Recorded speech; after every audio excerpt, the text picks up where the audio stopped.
نهتدي لولا أن هدانا الله أشهد أن لا إله إلا الله وحده لا شريك له وأشهد أن محمدا عبده ورسوله اللهم صل وسلم وبارك على سيدنا محمد وعلى آله وأصحابه أجمعين أما بعد.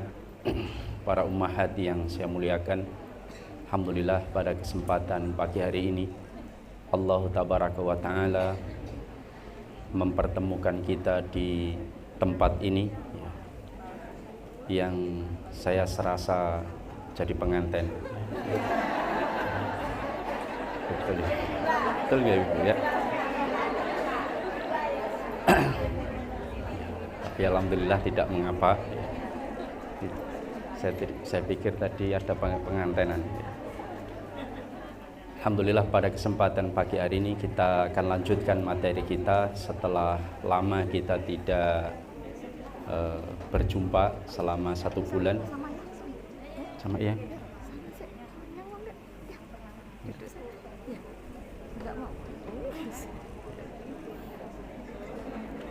Tema kita pada pagi hari ini terakhir apa Ibu-ibu? Lupa? Oh, ketinggalan. Kalau saya tidak salah ingat, kita secara runtut kita akan masuk ke bab fi bayani anwa'i minal buyu' al mamnu'ah, yaitu praktek-praktek dalam jual beli yang dilarang di dalam Islam. Insyaallah kita mudah-mudahan akan menjelaskan ini secara lebih detail satu persatu. Ada sekitar 16 yang mudah-mudahan kita bisa selesaikan semuanya. Yang pertama, praktek yang dilarang di dalam transaksi jual beli, karena mengingat kita juga akan melaksanakan udhiyah, yaitu penyembelihan hewan kurban, dan saya dapati ini praktek ini beberapa terjadi di pembelian atau jual beli pada hewan kurban. Nah, oleh karena itulah yang mudah-mudahan ini tidak terjadi lagi. Praktek yang dilarang pertama adalah menjual belikan barang yang belum diserah terimakan. Apa Ibu-ibu? Menjual belikan barang yang belum diserah terimakan. Rasulullah SAW mengatakan, idza ishtaraita syai'an fala tabi'hu hatta taqbidah. Kita akan membahas 2, mudah-mudahan bisa kita selesaikan. Yang kedua, praktek yang dilarang adalah menjual belikan barang yang belum dimiliki. Rasulullah mengatakan, la tabi' ma laisa indak, jangan kau jual apa yang tidak engkau miliki. Yang pertama, menjual belikan barang yang belum diserah terimakan. Saya akan berikan contoh Ibu. Ini pertanyaan tapi tidak ada hadiahnya. Pertama, jika saya membeli sebuah barang, handphone misalkan, saya baru DP 100.000, harganya 1.500.000. Lalu handphone itu diserahkan ke saya, tapi belum lunas, baru DP 100.000, harganya 1,5 juta rupiah. Setelah handphone itu diserahkan ke saya bawa pulang, karena saya mau pakai itu handphone. Tapi ternyata 3 hari kemudian anak saya datang, ayah belum bayar SPP 6 bulan. Ini misalkan loh ya, misalkan ayah belum bayar SPP 6 bulan, boleh nggak handphone ini saya jual Ibu? Boleh nggak? Belum lunas Ibu. Boleh nggak? Nggak boleh. Itu yang pertama. Yang kedua, jika saya membeli suatu barang, handphone misalkan, lalu kemudian saya dikabari oleh teman saya, Ustadz ada handphone bagus Ustadz, saya butuh duit, saya baru beli 10 menit yang lalu, belum saya apa-apakan Ustadz. Ketika saya pulang, saya dibentak-bentak istri saya, karena beli handphone baru, karena SPP anak belum bayar. Saya mau jual, ke antum 1,3, antum mau 1,2, antum mau transfer ke rekening saya, nanti handphone saya serahkan. Sudah, tidak apa-apa, saya transfer dia 1,2, lunas, sudah saya bayar. Bolehkah handphone itu saya jual ke orang lain? Kenapa? Boleh nggak? Kenapa? Sudah lunas. Ini ada dua kubu ya, boleh dan tidak boleh. Belum, sudah dibayar, belum diserahkan takut ya. Belum diserahkan. Yang ketiga, ini model yang ketiga. Saya membeli motor, ya, harga 15 juta, sudah saya lunasi, BPKB sudah diberikan ke saya, motor sudah diberikan ke saya.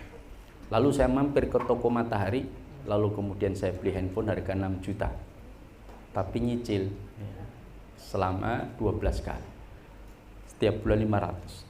Si pemilik toko minta jaminan, maka saya jaminkan BPKB motor. Setelah saya jaminkan BPKB motor, handphone saya bawa pulang. Lalu kemudian ada kakak saya butuh motor dan dia suka motor saya, bolehkah saya jual motor saya? Kenapa tidak boleh? Kan yang dijaminkan BPKB-nya. Ya.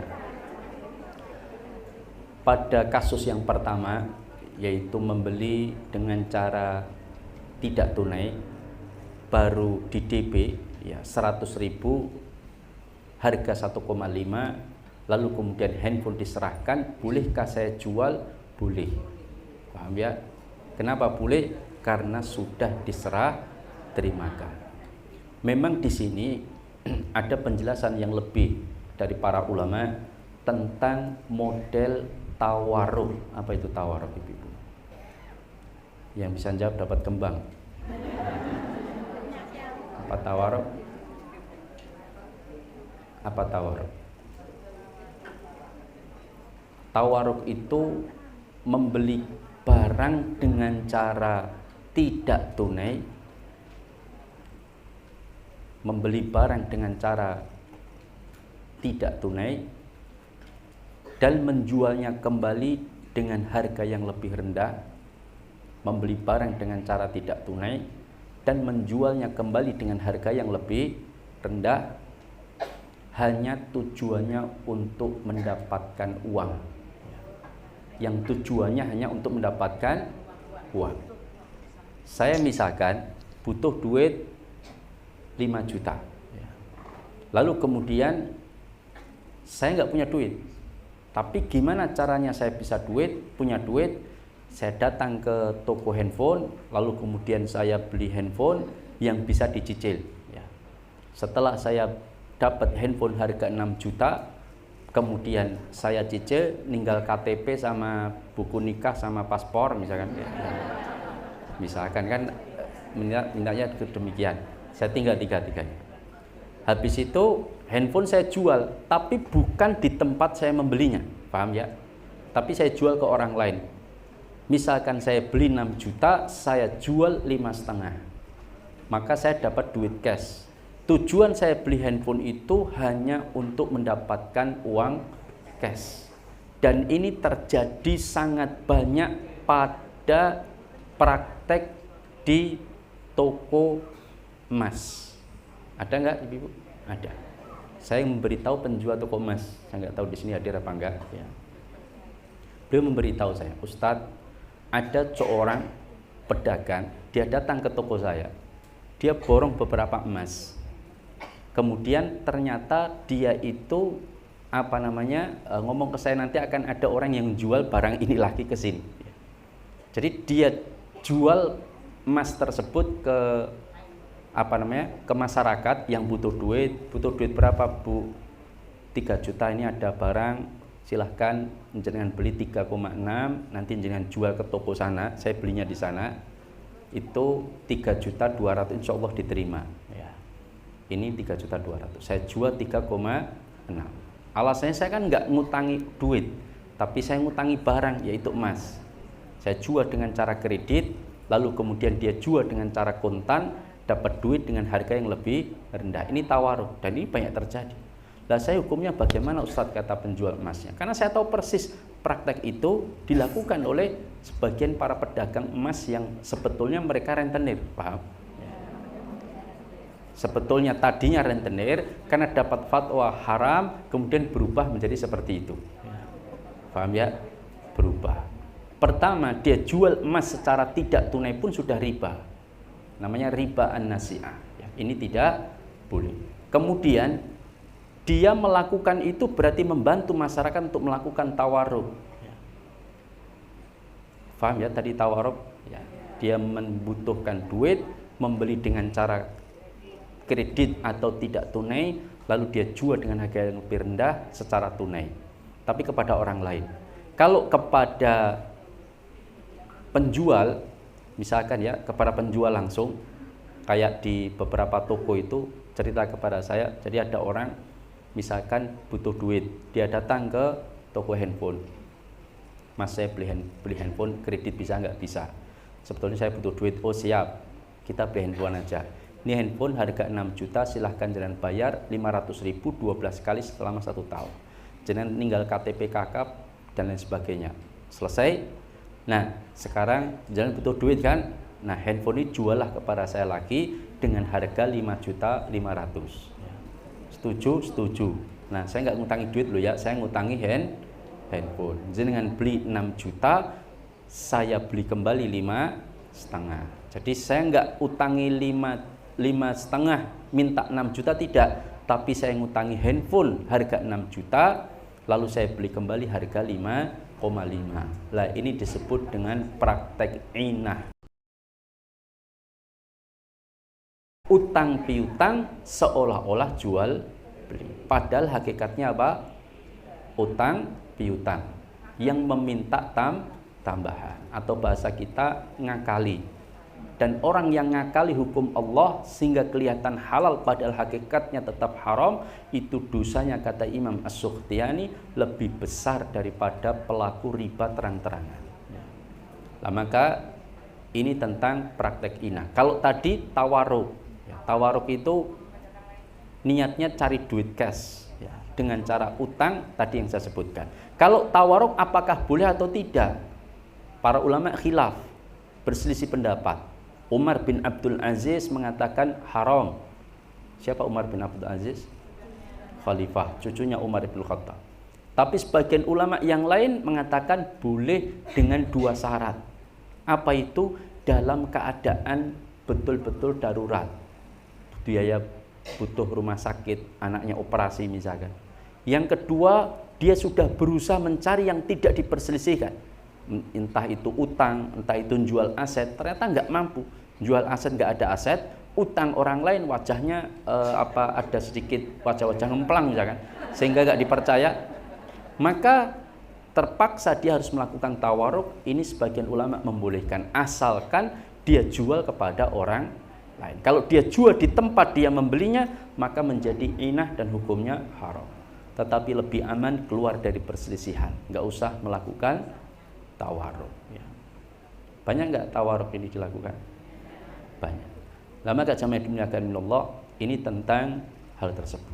Nah, ketika saya membeli handphone tadi, lalu kemudian anak saya butuh duit, saya meskipun baru DP 100.000, saya jual, dan saya niatnya bukan tawar, saya memang butuh handphone. Kebetulan 3 hari kemudian anak saya bilang butuh duit, maka saya jual, maka boleh, tidak mengapa. Kenapa? Karena handphone itu sudah diserahkan kepada saya, meskipun belum lunas. Jangankan DP, andaikan tidak DP sedikit pun. Misalkan saya beli handphonemu ya, tak bayar setahun lagi boleh nggak? Oh boleh Ustadz. Dah bawa aja Ustadz. Saya bawa. Nah, kemudian saya pakai itu handphone, saya nggak niat tawaruk. Cuman seminggu kemudian saya betul-betul butuh duit, saya jual, boleh. Ya. Boleh. Nah, maka ini tentang menjual belikan barang yang belum diserah terimakan, itu tidak diperbolehkan. Kenapa? Satu, bisa menimbulkan konflik, ya atau tidak? ya, menjual belikan barang yang belum diserah terimakan itu bisa menimbulkan konflik. Ya. Kasus ini terjadi saya dapati sendiri jual beli rumah. Ya. Jadi ada satu rumah di Kartosuro, rumahnya harganya 2,6. Dia bilang ke saya, Ustadz, Bu, rumah saya dibeli pondok Ustadz. Ini rumahnya besar, 1000 meter, kemudian ada joglonya dan sebagainya, 2 lantai. Sebenarnya hitungan saya murah itu. Ya. Kemudian saya bilang, Bu, diwakaf kemawon. Wah, butuh duit Ustadz. Nggak mau. Nah, saya butuhnya duit Ustadz. Saya baru bangkrut, usaha saya bangkrut. Oh ya sudah, coba saya tawarkan. Saya tawarkan, ternyata sebenarnya saya mau beli, cuman duitnya orang neng. Cuman ya sudah saya tawarkan. Ada teman, ada saudara, itu mau dibantu. Ada teman saya, kamu datangi dia, minta izin untuk menawarkan, nanti kamu dapat fee. Oh iya. Sampai sana ternyata dapatlah pembeli dia. Datang ke sana, dia sampaikan, Mas minta bayar. Saya minta waktu 2 pekan, akan saya lunasi. Tapi saya minta harganya tidak 2,6 miliar, tapi 2,2 miliar. Paham ya? Akhirnya saya DP dulu 200 juta. Yang punya mau, tidak apa-apa, saya butuh duit karena dia bangkrut. Nah, dioyak-oyak utang, sudah jadilah 2,2. Tapi apa kata dia? Rumah sertifikat belum bisa balik nama kecuali sudah lunas. Saya akan serahkan, tidak masalah. Yang penting rumah ini sudah saya bayar, terserah saya. Oh monggo serahkan. 2 atau 3 hari kemudian datanglah lagi dia bersama tim kantornya. Ternyata dia itu salah satu petinggi di sebuah kantor milik pemerintah yang kebetulan ternyata memang kantornya itu sebelumnya mencari rumah untuk dijadikan gudang atau apa, saya nggak tahu. Nah kemudian datang ke situ, diperlihatkan, nih Pak, rumah milik saya gini-gini macam-macam. Setuju, harganya 2,7. Paham? Kira-kira jenengan yang punya rumah seneng apa tidak? Misalkan bisa ngasih keuntungan sesama muslim misalkan ya, dari 2,2 jadi 2,7. Berapa untungnya? 500 juta. Dalam berapa hari? 3 hari. Seneng nggak jenengan? Alhamdulillah iso ngei untung sedulur muslim 500 juta misalkan. Seneng nggak ibu? Senep ya? Senep. Apa yang terjadi? 200 juta tadi dikembalikan. Dia sampaikan, karena posisinya yang menang yang punya rumah, kan yang belum dibalik nama. Mas, ternyata mbok dol 2,7. Dan ini baru beberapa hari dulu. Kan terserah saya Pak, kata dia. Oh kan sudah saya bayar, terserah, yang penting janji saya 2 pekan saya lunasi. Akhirnya si pemilik rumah nggak mau. Saya batalkan Mas, tapi dengan 2 syarat. Dah 2,7 harganya tidak apa-apa, duit jenengan tak kembalikan 200, jenengan tak keibadi 200 juta. Paham? Jadi yang 300 itu milik saya. Akhirnya nego-nego lama, hampir terjadi pertengkaran, akhirnya sepakat. Maka inilah kenapa menjual belikan barang yang belum diserah terimakan kadang menimbulkan konflik. Kalau sudah diserahkan, dia sudah pindah misalkan, terus dijual 10 miliar ya terserah ya tidak. Nah, maka ini tentang permasalahan menjual belikan yang belum diserah terimakan. Dan ini terjadi pula dalam kasus dunia properti, dan saya dapatkan yang mengatasnamakan syariah. Ada properti yang mengatasnamakan syariah ternyata bermasalah dalam masalah ini. Ternyata gimana? Saya telusuri mereka, ternyata tidak semua loh ya. Ini hanya kasus pada 1-2 properti saja. Yang lain mudah-mudahan baik-baik saja. Nah kasusnya begini. Makanya jangan kalau punya lahan lalu dibeli, lalu dia sudah belum diserahkan, dia menjual, maka jangan mau. Ini melanggar aturan syariat. Jadi begini, misalkan jangan punya lahan, Bu, jangan punya lahan, harganya berapa? 2 miliar sawah saya, dah tak beli Bu. Saya minta waktu 6 bulan saya lunasi, ini tak DP 300 juta. Tapi saya minta waktu 6 bulan. Gimana? Udah enggak apa-apa. DP 300. Habis itu dia minta izin ngapling, paham? Dia ratakan, dia uruk, dia ratakan, dikapling-kapling, dipecah-pecah. Habis itu dia jual. Karena 6 bulan itu waktu dia untuk menjual kaplingan itu, sehingga dengan modal 300 juta dia bisa jualan kapling. Tidak harus modal 2 miliar, paham? Ya. Nah, ternyata kasus ini saya dapatkan, dia ngapling-ngapling itu dijual. Sudah laku beberapa, ada 6 atau 7 sudah laku. Sebetulnya 6-7 ini ya bisa untuk bayar sekitar 1, sekian lebih, tapi belum lunas.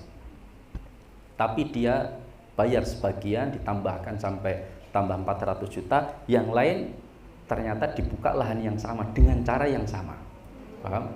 Buat DP kemudian buka lahan lagi sampai beberapa, paham ya? Akhirnya Allah kemudian memutuskan ya, bermasalah. Ternyata jatuh tempo 6 bulan nggak mampu dilunasi. Nah, padahal sudah dijual, sedangkan sertifikat belum balik nama. Meskipun tanahnya diserahkan, tapi hakikat penguasanya belum, karena belum AJB, paham? Kalau mobil meskipun belum balik nama, tapi secara hukum BPKB di tangan jenengan, mobil di tangan jenengan, itu milik jenengan. Orang lain mengaku itu mobil saya, BPKB-nya atas nama saya, nggak bisa. Tapi kalau sertifikat nggak bisa, itu atas nama itu adalah pemilik, paham? Maka dia baru sempurna kalau betul-betul sudah dia melepaskan hak kuasanya atas barang tersebut. Nah, ini terjadi betul. Nah, maka dia minta waktu kepada ibu-ibu tadi, kemudian dikasih waktu 3 bulan lagi. Ternyata ya belum lunas. Akhirnya diputuskan, kaplingnya semuanya diambil lagi oleh beliau. Yang beli tengkar sama yang punya sawah. Oh, ini kan sudah saya bayar. Loh, yang jual itu belum lunas, kita batalkan. Nah, kemudian perjanjian yang salah lagi, bahwa ketika tidak mampu dilunasi, DP-nya hilang. Nah, padahal sudah bayar hampir 700 juta, hilang. Dianggap hilang, kemudian si pengusaha juga properti tadi kemudian bermasalah dengan para pembelinya. Ternyata tanah bermasalah. Akhirnya dia menjanjikan nanti dipindah ke sana, Bu, tolong ya Bapak, ini kita pindahkan ke sana. Masih bermasalah lagi, ya tidak? Terus seperti itu. Ini kesalahan karena dia membeli sesuatu yang belum diserah terimakan secara mutlak, kemudian dia jual kepada orang lain. Beda kalau begini, misalkan ya, jenengan punya sawah, Bu, saya bayar sawahnya berapa? 2 miliar. Saya DP 500 ya Bu, ya mau enggak? Mau Ustaz. Tapi saya minta jenengan melepas hak kepemilikan AJB. Jadi jual jadi milik saya.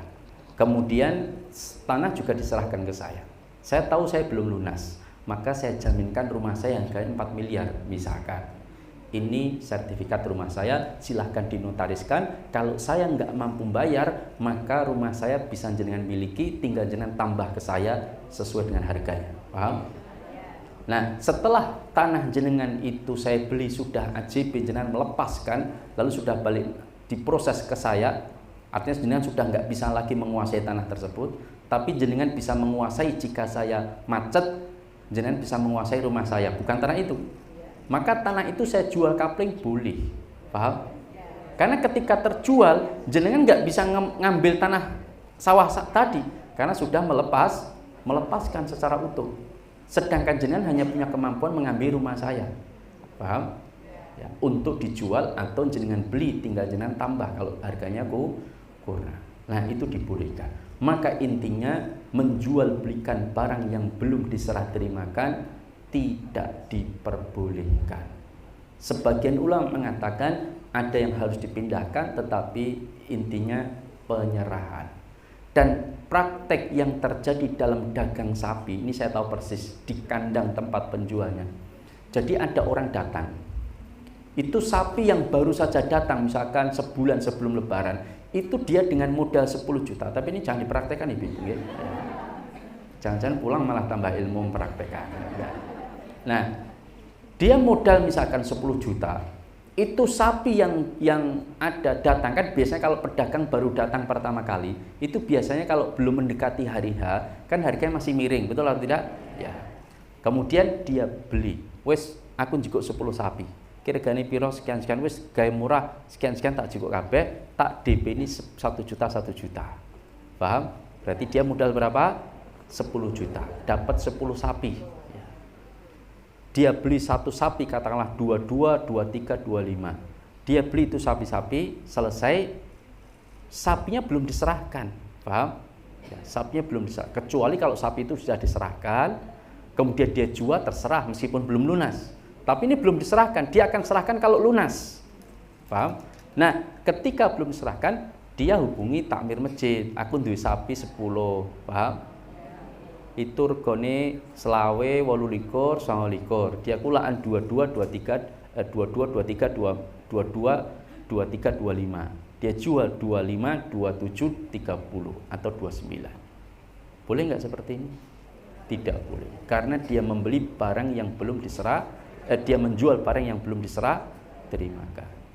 Kalau saya membeli sesuatu sudah diserahkan, lalu saya titipkan, lalu sapi itu mati, siapa yang nanggung ibu? Yang beli atau yang jual? Yang beli. Yang beli. Karena semua barang titipan itu resiko ada di tangan yang menitipkan, paham? Yang menitipkan, kecuali karena kelalaian. Paham? Misalkan saya titip sapi sama jenengan, Bu, saya titip sapi ya Bu ya, tolong dijaga baik-baik, kalau perlu dipijeti dilus-lus misalkan ya. Ternyata jenengan tinggal ke Surabaya 5 hari nggak dikasih makan. Paham? Mati itu sapi, jenengan ganti ya. Tapi kalau jenengan sudah kasih makan, sudah kasih minum, sudah dipijeti, sudah disepa dan sebagainya, kok mati juga, itu tanggungan saya, bukan jenengan. Itu artinya barang titipan.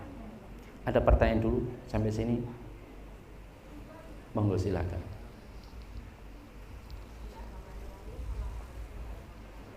Waalaikumsalam warahmatullahi wabarakatuh. Iya.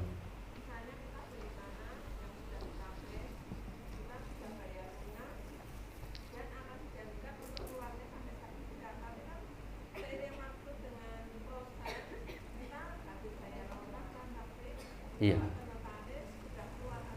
Sudah AJB.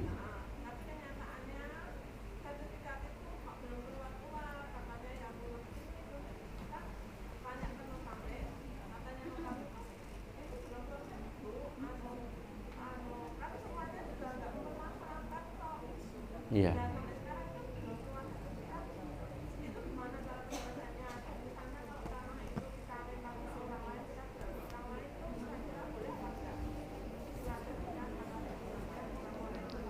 Waalaikumsalam warahmatullahi wabarakatuh. Bagaimana jika kita membeli sesuatu kemudian ternyata sertifikatnya belum keluar-keluar? Lah ditanyakan apa sebabnya kok tidak bisa jadi kan gitu atau keluar. Kalau sebabnya itu karena mungkin misalkan proses pengeringannya belum dilakukan, ternyata proses pengeringannya panjang, misalkan pengeringan itu perubahannya tiap 5 tahun sekali. Ternyata panjang, ya itu berarti sebab hal demikian. Maka dulu transaksinya seperti apa kan begitu. Kalau memang dulu ditransaksikan itu sudah kering tapi jualnya ternyata belum kering, ya berarti dia telah menyalahi aturan dalam jual beli. Maka si pembeli boleh membatalkan. Tapi kalau ternyata pembelinya itu punya sifat sabar misalkan, ya, yang baik ya ditunggu. Tapi kalau dia itu ingin menjual, selama yang dibeli itu sudah diserahkan, sudah AJB, dia jual tidak mengapa, masalah surat belum jadi, yang penting sudah penyerahan seluruhnya. Kalau memang dianggap surat itu jadi itu baru dianggap penyerahan, ya tidak boleh diperjualbelikan kepada orang lain. Wallahu ta'ala. AJB.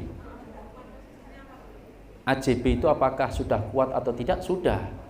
AJB itu kan akta jual beli. Dan itu sudah dikuatkan notaris. Itu sudah sangat kuat di dalam sebuah transaksi. Ya, itu AJB. Setahu saya loh ya, saya kan bukan notaris Ibu ya.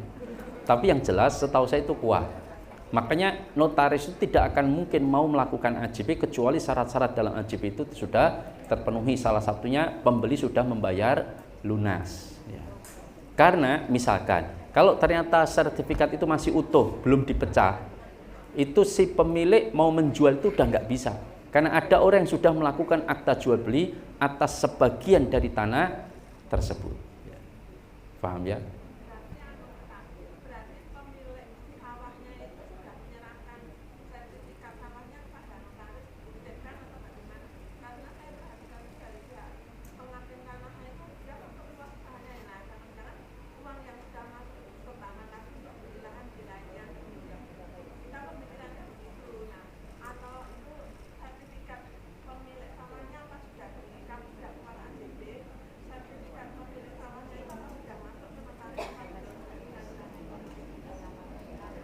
Ini pertanyaannya tentang bisnis ya. Iya.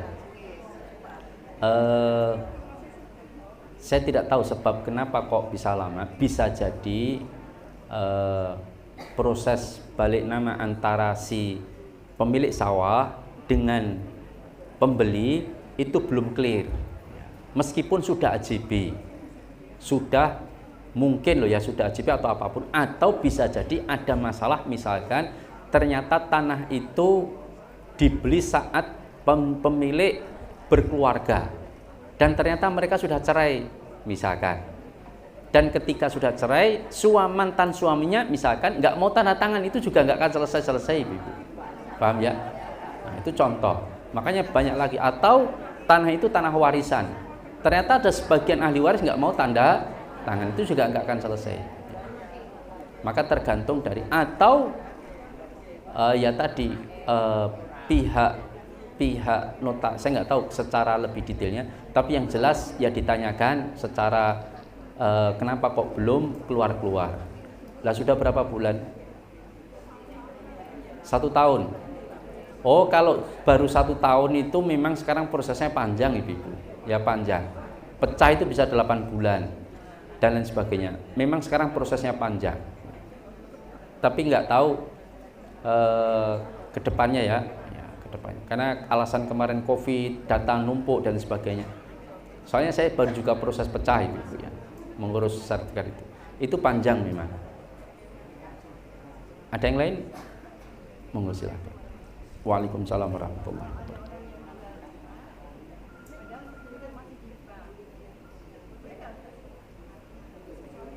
Bagaimana jika orang menjual rumah sedangkan sertifikat masih di bank, artinya dijaminkan bahwa rohan itu barang gade, rohnan barang gade itu tidak boleh dijual kecuali atas izin murtahin. Murtahin itu yang memegang gade tersebut. Nah, rumah tersebut hakikatnya sedang digadaikan. Meskipun yang dibawa bukan rumahnya karena nggak bisa dipindahkan, yang dibawa sertifikatnya. Maka pemilik rumah tidak boleh menjual kecuali atas izin murtahin, yaitu bank yang memegang sertifikat. Kalau dia izin, Pak, saya jual rumah saya ya, saya izin jenengan, nanti kalau laku tinggal nanti pembayarannya saya untuk mengambil sertifikat, nanti saya serahkan ke pemilik. Udah enggak apa-apa, selesai, nggak ada masalah. Paham ya? Itu menjual barang yang sedang digadaikan. Tapi kalau nggak izin, nggak boleh. Makanya mohon maaf, saya termasuk yang menentang praktek-praktek jual beli motor pedotan. Paham? Ada nggak Ibu? Ada. Termasuk mobil pedotan. Ya terserah mereka mau mengambil fatwa siapa, saya juga mengambil fatwanya para ulama. Paham ya? Saya tahu ada ustadz yang membolehkan, bahkan ada yang mengatakan wes kredit ning leseng nganggo jenenge sapa terserah, engko 3 sasi dibayar baru ki pedot wae. Kita perangi riba. Ya, paham? Itu enggak benar Ibu. Pertama, dia ketika masuk kredit atau nyuruh orang untuk kredit lalu 3 bulan dibayar sesuai undang-undang, kalau sudah 3 bulan dibayar, dicicil maksudnya, itu barang akan menjadi miliknya. Kalau mau diambil harus ada penyerahan, tanda tangan penyerahan barang itu. Kan secara undang-undang sejauh yang saya tahu seperti itu. Maka padahal ketika praktek dia menceburkan dalam dunia kredit, itu berarti dia telah menceburkan dalam praktek riba. Karena leasing itu semuanya riba yang tidak sesuai syariah loh ya. Tapi leasing syariah, nah itu yang perlu dipertanyakan, syariah atau syariah. Ya. Lah maka jami'an Allah, maka ini tidak benar dulu. Dia menceburkan dirinya atau orang lain untuk nyuruh untuk melakukan praktek riba. Yang kedua, bahwa di dalam praktek motor pedotan itu sesungguhnya dia jual sesuatu yang masih tergadaikan. Kan BPK-nya dipegang sama leasing, betul atau tidak? Ya, ini bermasalah dari sisi seperti itu. Ya. Apalagi dia niatnya ngemplang. Utang itu nggak boleh. Andai kan ada perampok sekalipun, saya utang sama dia, nggak boleh saya ngemplang duitnya dia, paham? Saya harus bayar itu, paham ya? Kalau kita tahu itu harta orang, ya kita suruh dia mengembalikan. Ya.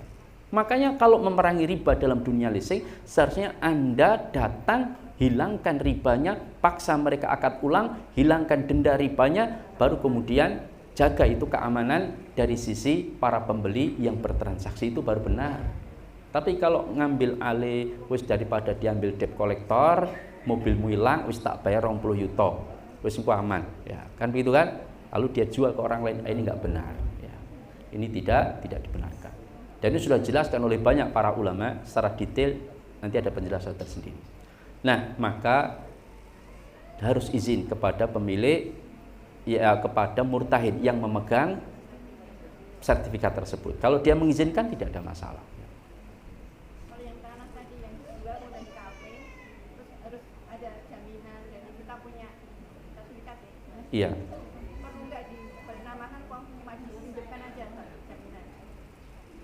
Apakah perlu dibalik nama? Ini masalah ini saja, ini masalah administrasi. Kalau dia tidak balik nama memang tidak kuat. Ya. Tapi kalau sebenarnya tidak balik nama, ada hal namanya sertifikat penjaminan. Nanti dia sudah sudah melakukan pelepasan atas jaminan tersebut. Jadi kalau nggak mampu bayar itu bisa dijual oleh murtahin tanpa harus tanda tangan pemilik sertifikat tersebut. Itu sudah diatur di dalam dunia notaris ya. Kalau kita yakin dia nggak ngapa-ngapa ya sudah, nggak usah balik nama. Memang dia bisa bikin sertifikat baru, bisa Ibu. Ya, jenengan gadekan sertifikatnya, lalu dia lapor ke kepolisian, bikin surat kehilangan selama 6 bulan, dia siarkan ke radio macam-macam. Dia kemungkinan yang megang sertifikat kan juga nggak tahu kalau itu dilaporkan, lalu diajukan lagi ke BPN, muncul sertifikat baru, dijual, selesai. Nanti akan konflik antara yang beli dengan yang megang sertifikat. Itu sering terjadi. Yang belakang dulu, monggo silakan.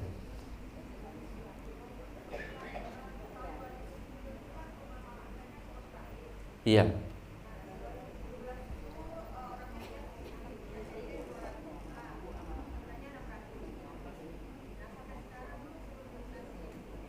DP 200, harganya 600.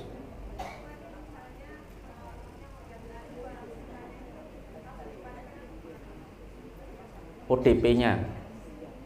Ya.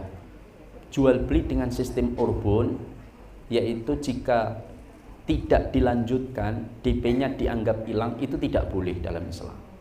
Maka DP wajib dikembalikan, kecuali kalau seseorang itu mengalami kerugian. Contoh, saya jual sesuatu, kemudian sudah di DP 20%, ternyata dibatalkan. Dari pembatalan itu ternyata saya rugi 10%. Maka saya boleh mengambil 10%-nya, yang 10% wajib saya kembalikan. Tetapi kata Syekh bin Baz, ketika seseorang itu tetap mengembalikan seluruh DP-nya meskipun dia rugi, itu lebih baik daripada mengambil DP-nya untuk menutup kerugian. Wallahu ta'ala a'lam.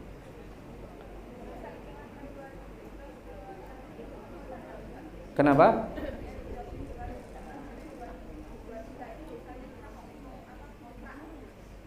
Dihitung kontrak, dipotong kontrak, nggak boleh, karena akadnya kan jual beli, tidak boleh bai'atin fi bai'atin, dua transaksi dalam satu transaksi. Contohnya begini, Bu, rumahnya tak beli ya Bu ya, ya, berapa Bu harganya? 600 juta, saya DP katakanlah 100 juta, nanti 6 bulan saya bayar. Oke, tapi gini Ustadz, rumahnya saya akan serahkan, tapi selama jenengan belum lunas, jenengan ngontrak rumah saya. Paham? Itu nggak boleh. Wong rumah itu sudah saya beli, bagaimana jenengan punya kemampuan untuk mengontrakkan? Nggak boleh. Karena statusnya itu rumah sudah saya beli. Paham ya? Sudah saya DP, jenengan serahkan rumah saya. Jenengan serahkan rumah jenengan, saya tempati. Makanya kemudian ketika jenengan kontrakkan, saya hitung kontrak, itu nggak boleh, berarti terjadi dua akad. Jenengan jual beli barangnya dan jual beli manfaatnya. Dikontrakkan dan jual beli secara utuh. Ini nggak boleh. Ini bai'ataini fi bai'atin. Dua transaksi dalam satu transaksi, ini tidak boleh.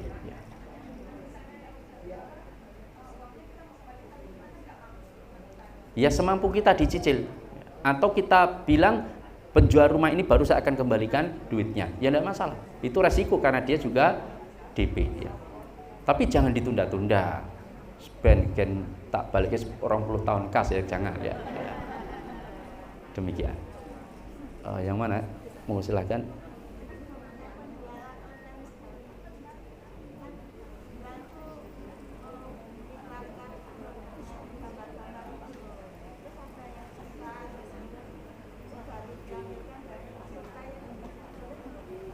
Ya, bagaimana jika jual beli dalam dunia online? Ketika ada orang yang pesan lalu kita belikan. Paham ya? Pertama, ini memang belum saya jelaskan. Ada praktek kedua yaitu la tabi' ma laisa indak. Jangan kau jual apa yang tidak engkau miliki. Kecuali dengan dua caranya. Pertama dengan wakalah, yang kedua dengan akad salam. Wakalah itu bagaimana? Jenengan izin kepada pemilik barang atau supplier. Pak, Bu, saya jualkan barang-barang jenengan. Nanti kalau saya dapat pembeli, saya minta fee 10% dari harga. Mereka setuju, enggak apa-apa. Maka jenengan jualkan, enggak ada masalah. Perkara jenengan yang ngirim itu supplier langsung ke pembeli, atau uang langsung transfer ke supplier, atau lewat jenengan baru ditransferkan ke supplier, enggak ada masalah. Karena hakikatnya jenengan cuman maklar, menawarkan. Paham? Terjadi jual beli, maka jenengan dapat fee. Tapi kalau statusnya jenengan itu penjual, jenengan beli itu barang, tapi belum diserahkan, langsung dijual ke orang lain, ini yang dipermasalahkan oleh para ulama. Paham? Nah, sekarang cara kedua dengan akad salam. Bagaimana akad salam? Jenengan belum memiliki barangnya, tapi sudah menawarkan. Itu dibolehkan, tapi dengan akad salam. Apa dengan akad salam? Satu, si pembeli wajib membayar cash lunas di depan kepada jenengan. Paham ya? Yang kedua, jelas spek barang yang diperjualbelikan jelas. Yang ketiga, kapan penyerahan barang juga harus jelas. Kapan itu diserahkan. Yang keempat, apa Ibu? Barangnya bukan barang muayyan. Apa muayyan? Limited edition, terbatas. Itu nggak boleh. Harus barangnya bisa didapatkan artinya barangnya banyak ya, bukan tertentu. Kalau tas buatan orang, desain tangan misalkan hanya ada 3, itu nggak boleh diakadkan salam. Kenapa? Kalau nanti diambil gambarnya, dijual, orang sudah transferkan jenengan mau beli ternyata tasnya habis ya atau tidak, jenengan mau beli di mana? Tapi kalau handphone merek A misalkan habis di toko ini, jenengan bisa beli di toko lain. Paham? Banyak produknya, maka dibolehkan. Termasuk tadi utang piutang 200-600 juta tadi, maka harus ditetapkan kapan jatuh tempo pembayaran, itu harus ditetapkan. Jangan kemudian engko tak lunasi kan begitu, ternyata diundur-undur terus. Padahal harga rumah naik terus ya atau tidak? Nah, itu bikin jengkelnya pemilik rumah. Kecuali kalau sudah dijatuh tempo misalkan 400 jutanya dibayar 6 bulan. Nanti kalau 6 bulan nggak mampu bayar, itu harus ada konsekuensinya. Jual beli dibatalkan misalkan bisa, atau dia memberikan kelonggaran, itu haknya penjual. Udah tak kasih kelonggaran. Kalau dia ngasih kelonggaran, maka Allah mulai menghitung argo pahala dari atas penundaan tersebut, dan pahalanya besar. Nah, maka kalau 30 tahun nggak dibayar-bayar kan semakin besar pahalanya, ya tidak? Tapi kalau sabar. Nah, ini tentang kalau enggak ya tadi dibatalkan atau dijual rumahnya. Konsekuensinya harus dijual, nanti harganya berapa, saya ambil kekurangannya. Perkara lakunya tadi belinya 600 juta, lakunya 1,2 miliar, ya dia hanya ngambil 400 juta dari transaksi, bukan kemudian ikut ngambil keuntungan dari harga tersebut, tidak boleh, karena itu miliknya pembeli. Paham ya? Mau mati ibu? Terlalu cepat ya. Tadi yang mana sebelah sini? Monggo silakan. Iya.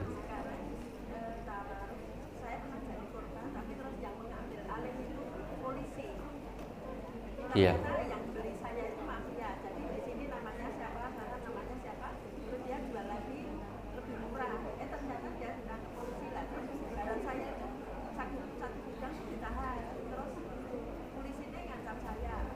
Itu gue saya yang bilangnya ujung-ujungnya kan nggak begitu, saya bilang ini gue pelayan masyarakat, saya bilang gitu.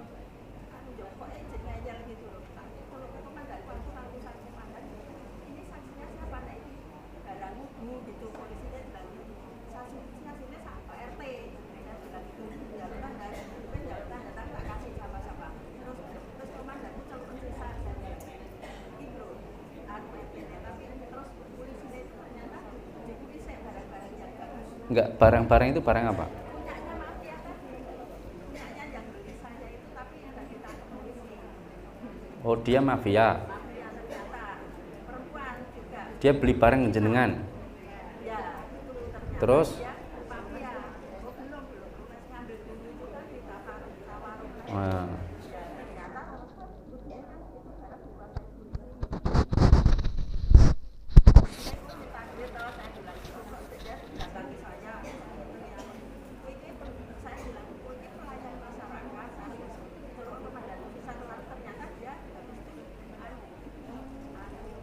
ngambil barang-barangnya Lina tadi, barangnya yang mafia tadi. Iya. Terus tapi yang barang saya dia takut terus dikembalikan, mengambil. Iya. Di situ kembalikan.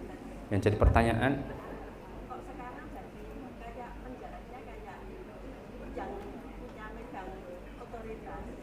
wah ya itu, Nah, ya itu ya, Ustaz, ya itu ditanyakan kenapa jenengan jadi penjahat misalkan. lah ya kan seperti itu. Jadi, Ya begitulah dunia mafia ibu. tapi kan dia itu harusnya melindungi ya Ustaz. Kalau saya itu korban, yo gimana caranya nih kok jadi dia ngambil alih dari mafianya? Iya. Gitu. Ya begitulah oknum. Gitu, ya. Ya, mudah-mudahan hanya oknum. Ya. Iya, satu kantor itu kompak gitu loh Ustaz. Wah ya itu. Ya. Akhirnya ini dia malu ya, saya kan enggak bilang gitu ya. Iya. Saya tuh pas dari bukaan ini, gue kok nek ini barang tak baliknya tak duduk SART itu ternyata takut. Jadi terus polisi ngangkut itu ke rumah saya. Sebaliknya, ya. Ya, tapi sudah kembali. Kembali. Alhamdulillah. Dia kan jadi pencuri juga. Dan barang-barangnya mafia tadi dicuri dia. Ya didoakan mudah-mudahan tidak jadi pencuri. Mudah-mudahan tobat. Ya. Ya didoakan aja mudah-mudahan jadi baik. Monggo. Sudah jam berapa ya? 6.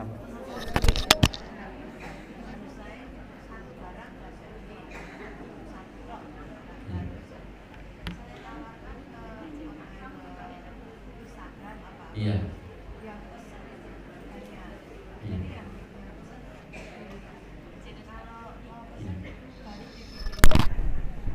Jenengan bikin sendiri barangnya, tidak ada masalah. Dalam praktek istisna, pesan di mana penjual itu yang membuat sendiri barangnya, dia mau DP mau terjadi kalau dibayar itu dibolehkan. Kan pesannya sama-sama ya. Tapi kalau dia cuma pedagang, dia nggak buat sendiri barangnya, maka kalau barangnya belum ada dia mengangkatkan salah. Tapi kalau dalam istisna dia yang bikin sendiri barangnya, maka boleh tidak. Wallahu a'lam. Cukup ibu. Cukup ya.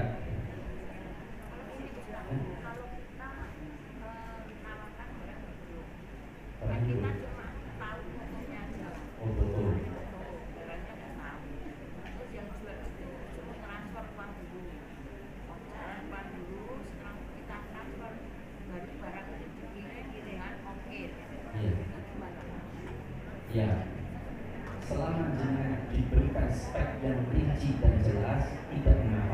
Kalau ternyata barangnya tidak sesuai dengan yang dijelaskan, dengan dalam Islam itu punya hak namanya khiyar ain. Ketika barang tidak cocok dengan apa yang disampaikan dalam fotonya sapi, datanya kambing misalkan, maka boleh dibatalkan. Si penjual wajib menerima pembatalan. Itulah kenapa.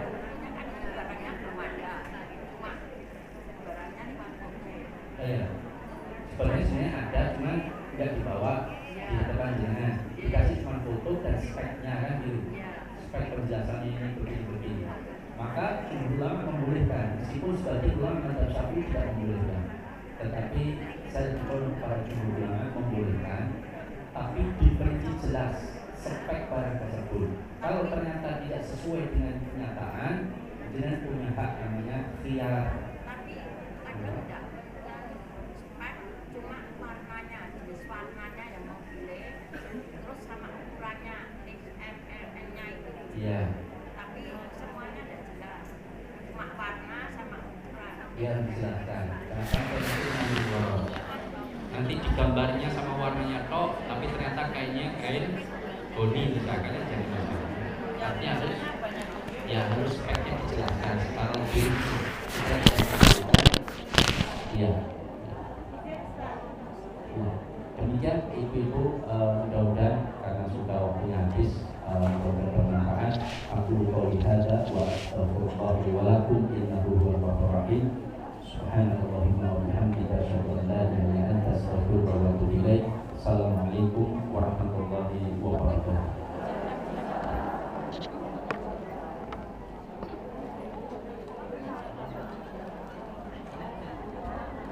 Jazakallahu khairan Ustaz yang sudah menyampaikan materi kami ini. Ibu-ibu, sekali lagi saya mengingatkan untuk kajian besok pagi di Kartini, insya Allah bersama Ustaz Alfian Tanjung, harapan dan cerita wanita akhir zaman. Insya Allah besok